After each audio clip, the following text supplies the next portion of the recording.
Greetings everyone. In this video, we will be covering all the steps one by one.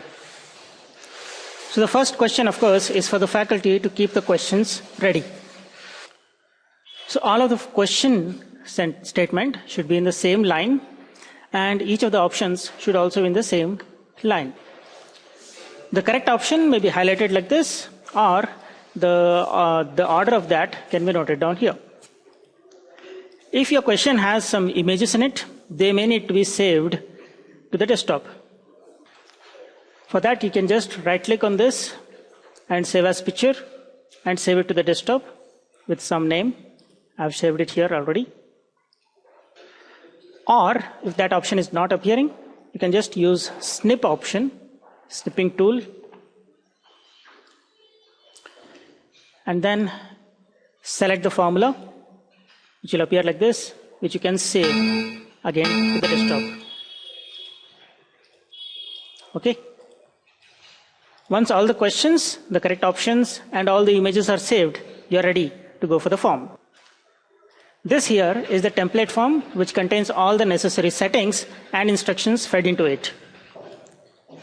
Next, this template form needs to be sent to the faculty. The faculty's mail ID needs to be added as a collaborator.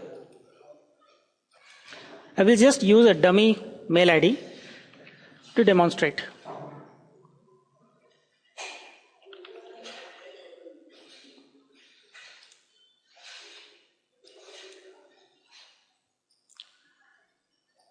Then, when the faculty opens his or her mail, he will get a collaboration invitation like this.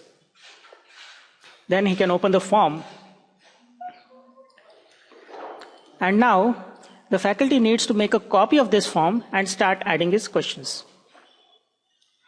To make a copy, he has to click on these three dots and make a copy. The file will be saved in the Google Drive of the faculty member with whatever name he chooses to. So my suggestion is to give a subject name and year, SEM, and academic year.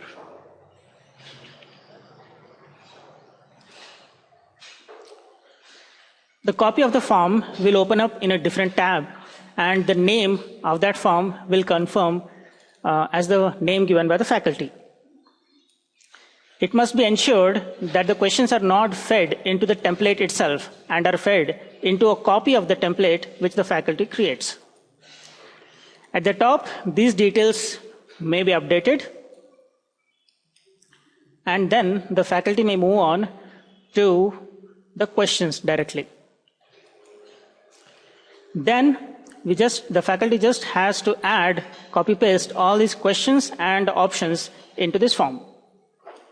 The faculty may place the form and the Word file containing the questions side by side, and then start copy pasting each question and the answers into it.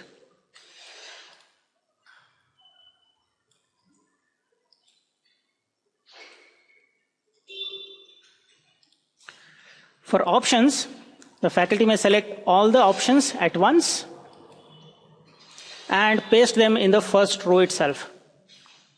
The other options will be copied into the next row automatically.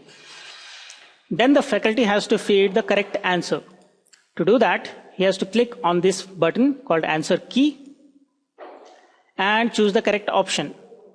If the faculty wants to give some feedback once the results are issued, he can add it here. The faculty can continue doing the same for all the questions.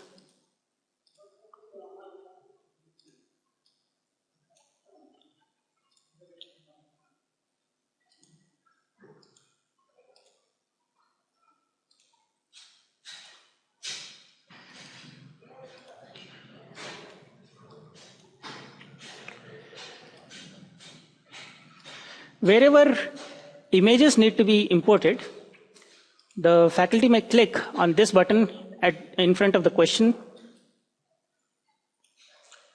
and load that image from wherever he saved it.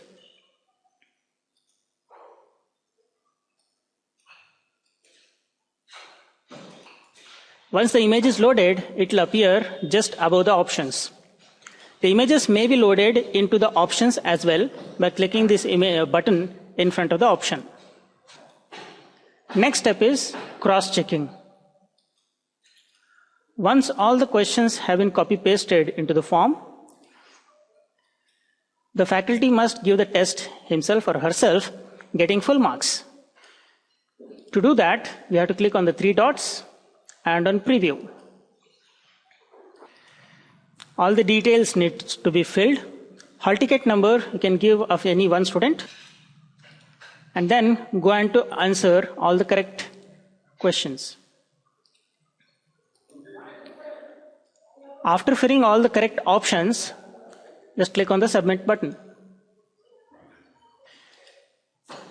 A message will be displayed here, which is the same message which a student will get after completing the test. Then the faculty may open his mail, and a response of the form will be in the mail. The faculty may check how the students will receive this.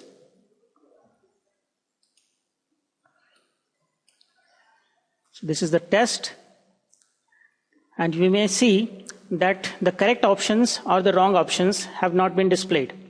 The option here that I had typed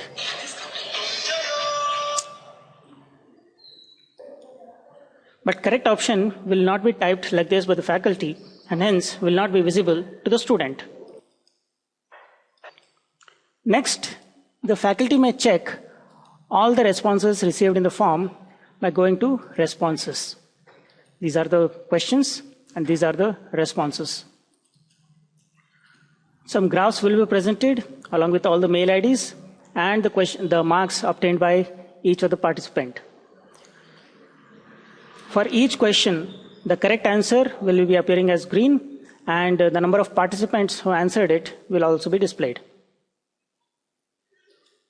So this is how we cross-check whether the quiz is correct. Next, we have to see how to enable and disable the quiz. This is very simple. We just need to accept, we have to just turn it on or off. As far as this is on, the form will continue receiving the inputs. And as soon as it is turned off, it will stop receiving inputs. So just before the beginning of test, the faculty may turn it on and the students will start getting responses. The link that the faculty needs to share with the students will appear from here. We can shorten the link using this check mark. Then we can just click on the copy and share it either with Gmail or directly from WhatsApp.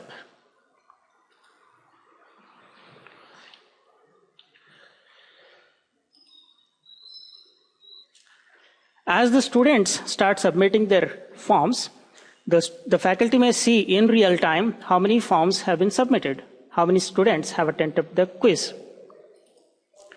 The responses can be copied to a Google Sheet by using this button.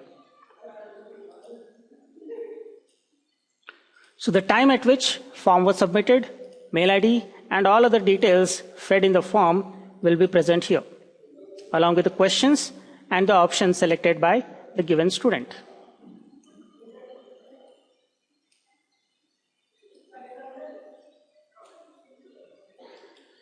Next, manual evaluation. Even after taking full care, some errors may creep into our questions. If that happens, the faculty may just go to questions and make the answer correct. Instead of this, I can choose some other option and click done. Then when the faculty goes to responses, all the marks will be updated automatically. You can see, it may be observed that after refresh, the total full marks have now reduced to 19. After manual evaluation, the last step is to release the scores. For that, the faculty just needs to go to responses, scroll down a bit, and in front of the scores, there's a button called release scores. Just click on it, select whichever student, deselect whichever student you don't want to send it to, and then send mails. Now, each student will receive the questions that they are marked also with the correct and wrong. Let us go back to the mail and check it.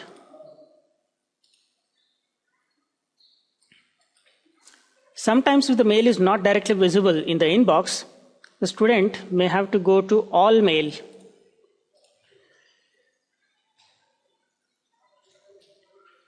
All mail, and there the mail will be there. So you can see the student gets the marks that he got along with a view button. Clicking the view button will open the complete response sheet along with which questions he has marked correctly and which ones he has marked wrong. So I guess I have explained all the important steps required for us to conduct the Google Forms test accurately. Thank you for watching.